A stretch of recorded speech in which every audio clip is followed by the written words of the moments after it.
महाकाश रे भारत 2028 सुधा महाकाश स्टेशन निर्माण करिवो। आसंतु जानिबा एहार सर्विसेस खबर विषय रे। भारत एबे निजर महाकाश स्टेशन निर्माण करने को लक्ष्य रखिछि एवं ए दिगरे विभिन्न प्रक्रिया त्वरान्वित होइछि। 2035 सुधा भारतर निजस्व महाकाश स्टेशन रहिबो बोली प्रधानमंत्री नरेंद्र मोदी चलित वर्ष प्रारंभ में घोषणा करथिले।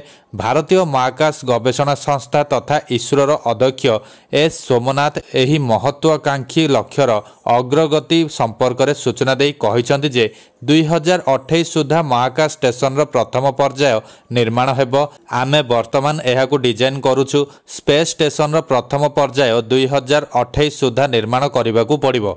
आमे विस्तृत डिजाइन संपूर्ण करिछु एवं एहा एवीएम 3 तथा प्रक्षेपण यान मार्क 3 द्वारा पठा जाई पारिबो। तेणु 2028 रे आमे प्रथम मॉड्यूल लॉन्च करिवु। सरकार अनुमोदन पई तांको टीम संपूर्ण प्रकल्प रिपोर्ट एवं खर्च आकलन प्रस्तुत करिछि बोली इसरो मुख्य सूचना देइछन्ति। एही स्पेस स्टेशन को प्रथमे रोबोटिक कार्यकलाप परिचालना पई प्रस्तुत करा जिवो। एहा केवल रोबोटिक्स हेबो कारण एहा आमको मानव महाकाश यात्रा पई सफलता आनिदेव।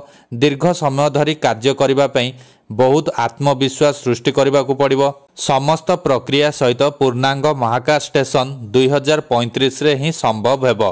से पर्यंत महाकाश स्टेशन को एक बाह्य रोबोट व्यवस्था सहित रोबोटिक कार्यकलाप परिचालना करने विकसित एवं डिजाइन करा जिवो बोली इसरो मुख्य कहिसंति।